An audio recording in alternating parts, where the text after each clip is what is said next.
What's going on, everyone? Chris from Pickdawgz.com here with the Wraparound. We're going to be breaking down the NHL action going down on Saturday, November 15th, 2025. If you like this content, make sure you smash that thumbs up. Subscribe to our channel. Let me know your NHL picks in the comment section below.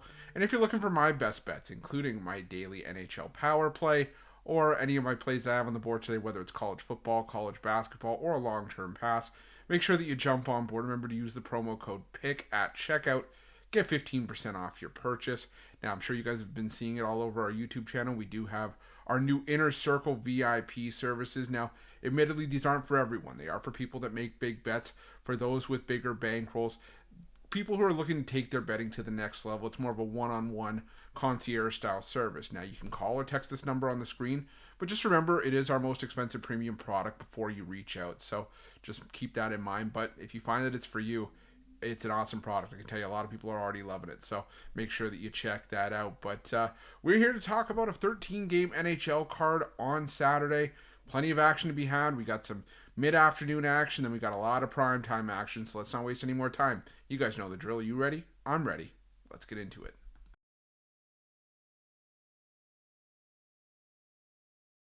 Our first game comes to us from the Amerant Bank Arena, where the Florida Panthers are taking on the Tampa Bay Lightning. And, normally I like to go with teams in spots with playoff revenge, and that's exactly what we have here. Now, Florida has been playing very solid hockey at home this season, 6-1-1 on the year, but the Tampa Bay Lightning have done a good job of rebounding from their early season struggles to start the year. They've come back strong, and I think that they can pick up a win in this rivalry matchup. The Florida Panthers still look like they're missing just a key piece to their lineup without Matthew Tkachuk, without Alexander Barkov. And those are just two big pieces that are just very hard to replace. I mean, it's your captain and one of your top scorers. And Tampa Bay, it's not often that you're going to get plus money with this team. So I think this is just a spot where you've got to take the Tampa Bay Lightning here and back them at a nice plus price. So I'm going to do that here. Give me Tampa Bay and give me the Lightning on the money line in a lean.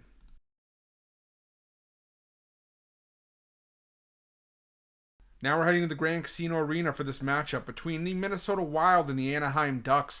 And, a lot of folks are saying, well, why is Minnesota favored here when they have been playing, they haven't been playing their best hockey, and Anaheim's been playing so much better to start the year. I think part of it is because there's still a stigma attached to the Anaheim Ducks, that they're still the same lovable losers that have finished in the basement of the Pacific Division for many of the last few years. But I just think that that's kind of all it is. I think it's kind of just like a label that's been placed on them, but this is a team that's playing some really good hockey out of the gate. The Minnesota Wild, inconsistent a lot of the season. I just think this is a spot where the Anaheim Ducks once again hold value. So I'm going to take the Anaheim Ducks in this one. I'm going to take them on the money line.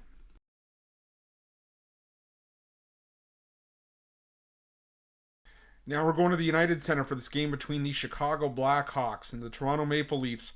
And, as much as I love my Maple Leafs, they are in some peril defensively right now. This is not a good hockey team on the defensive end of the ice, which I'm sure has to be driving Craig Berube insane, because he's a physical coach. He likes, hard-hitting hockey and his defense to be really tight, and it has not been that. And I think that Chicago's going to be able to score some on Toronto here, but I think Toronto's going to be able to respond in kind. I think we have another over brewing here. We've hit 13 straight overs with the Maple Leafs. They're 16-2 to the over this season, and I think they go to 17-2. Give me the over between the Leafs and the Blackhawks.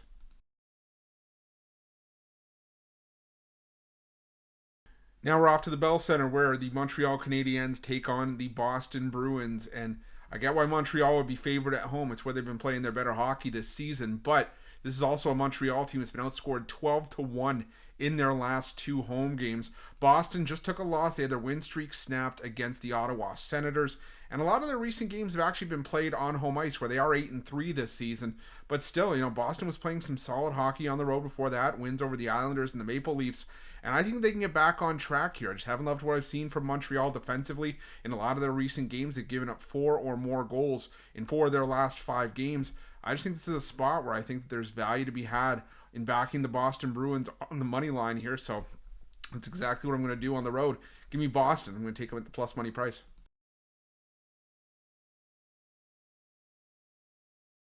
Now we head off to the Capital One Arena where the Washington Capitals take on the New Jersey Devils. And not my favorite game on the board, but I will lean towards the New Jersey Devils here. Now it's important to remember, apparently there's a freak hand injury that happened to Jack Hughes, and he's going to be out for a little while. But even with that injury, I still think the New Jersey Devils are just the better team right now.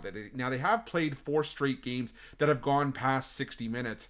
But at least they're finding ways to win games more often than not, which is more than we can say for the Washington Capitals right now, who have lost 7 of their last 9 games. And a lot of those have been because the Washington Capitals just haven't been scoring as much. They've scored 3 goals or less in each of those 7 losses in that 9-game stretch. I think New Jersey, who've been playing some sharp defensive hockey more often than not as of late, can get the job done on the road here. Again, not my favorite game, but I will lean towards the Devils in this one, take them on the money line.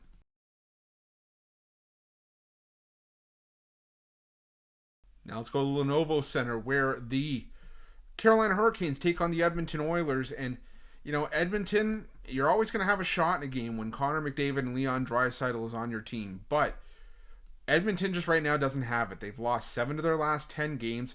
The games that they've been winning, 6 of their last 10 games they've lost. But a lot of the games that they're winning have been going to overtime because they haven't been able to really get over the hump against a lot of teams, but they've also been giving up goals as of late like it's going out of style. Another team that's given up 4 or more goals in 4 of their last 5 games. Now, they were able to get by Columbus once, but they couldn't do it in the rematch, and Columbus beat them 5-4. Now you go on the road to Carolina, take on a Hurricanes team that's won 5 of their last 6 and 6 of their last 8. They play their best hockey on home ice where they're 6-2 this season, and I think they have a significant edge in goaltending, whether it's Frederik Andersen, Peter Kochetkov, or even Brandon Bussey over Calvin Pickard or Stuart Skinner. I just think that the Carolina Hurricanes are just the more complete team. They're the more stout defensive team, and just the team that I trust more on that end of the ice. So give me the Carolina Hurricanes in this one. I'm going to take them on the money line.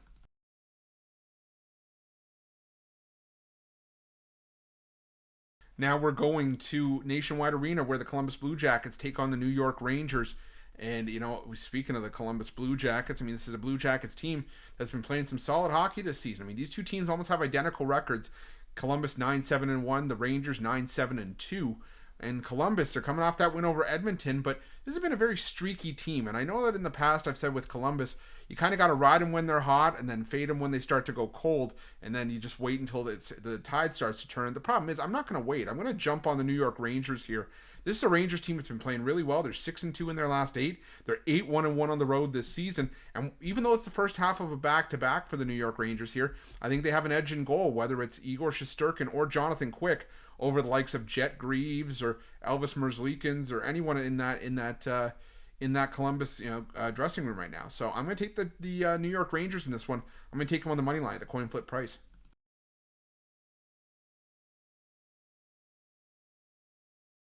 Now we're going to Little Caesars Arena where the Detroit Red Wings take on the Buffalo Sabres. And I went back and forth on this one a little bit just because I was like, do I really want to lay this price with the Detroit Red Wings?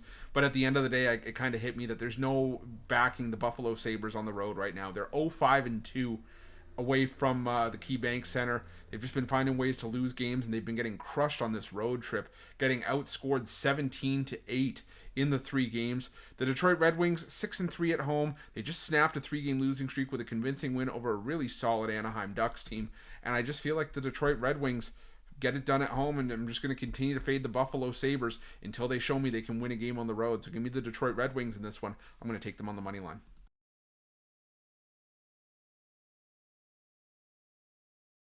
Now we're off to the Canadian Tire Center where the Ottawa Senators take on the Los Angeles Kings. And it's kind of the lesser of two evils for me in this one because I don't love backing the Ottawa Senators just because it's the Senators for one. And they're 6-2-2 at home, but you're getting also the LA Kings on the road who are 8-1-2 on the road this season. Both have identical 9-5-4 records coming into this game.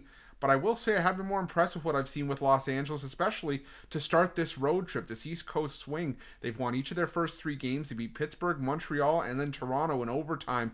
And now you take on an Ottawa team that, has played a lot of extra hockey as of late. 5 of the last 7 games they've played have gone past 60 minutes. And I kind of think that might take a toll on this Ottawa team. Yeah, they've won 2 of their 3 games on this 4-game homestand before they head out west. But I just think that there's, you're getting a really solid price with a Kings team that's, like I said, done some of their best work on the road this season. It's not a game I'm rushing to the window to bet because the Kings are one of those teams that I don't feel I'm going to be able to back off in this season, but it doesn't mean I'm going to fade them every single game. I'm going to take the Kings in this one. I'm going to take them on the money line and a lean.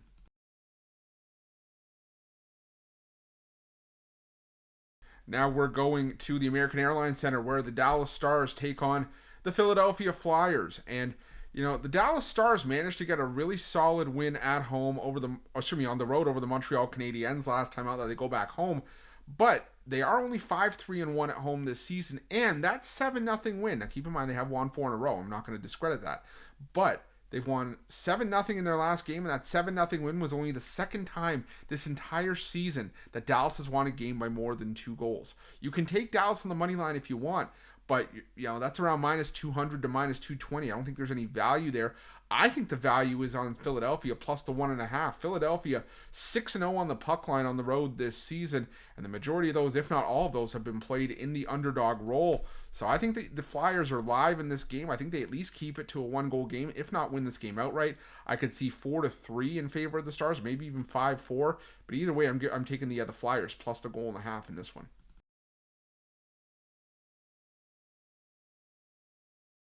Now we're going to the Enterprise Center where the St. Louis Blues take on the Vegas Golden Knights. And I have my concerns now about the Vegas Golden Knights from a goaltending perspective.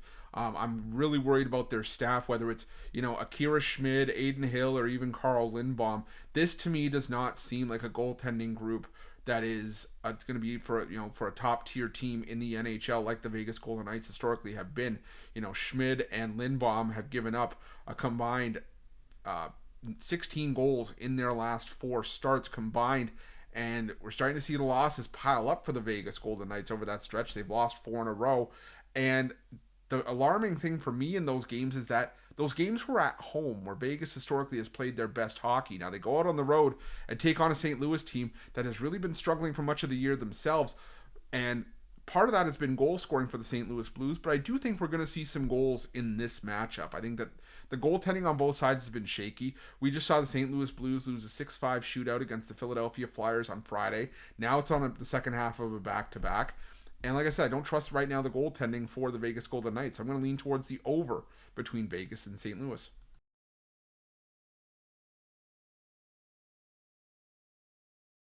Now we're off to the Scotiabank Saddledome where the Calgary Flames take on the Winnipeg Jets. And the Calgary Flames have one of the worst records in the NHL this season at 5-12-2. We've made plenty of money fading the Calgary Flames over the course of the season, and I think we're going to continue here as well. The Calgary Flames, their issue this season that remains is goal scoring. At season's end last year, Calgary was 6th worst in the NHL in goals per game last season. They were just not finding the back of the net. The reason they got as close to the playoffs as they did was because the goaltending was holding them in games. Well, this year, the goaltending hasn't necessarily been holding up, and the odd time it has been, well, they've been still giving up enough goals to that it doesn't really matter. And they're not scoring enough. They scored 2 goals or less in 4 straight, and in 6 of their last 7 games. The Winnipeg Jets, they're not on a back-to-back here, so I do expect Connor Hellebuck to get the start here.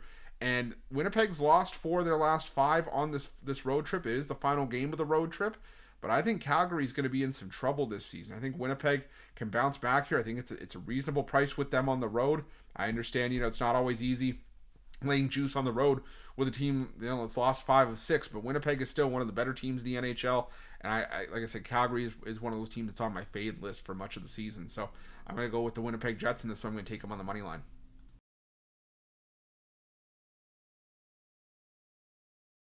The final game on Saturday's card takes us to Climate Pledge Arena where the Seattle Kraken take on the San Jose Sharks.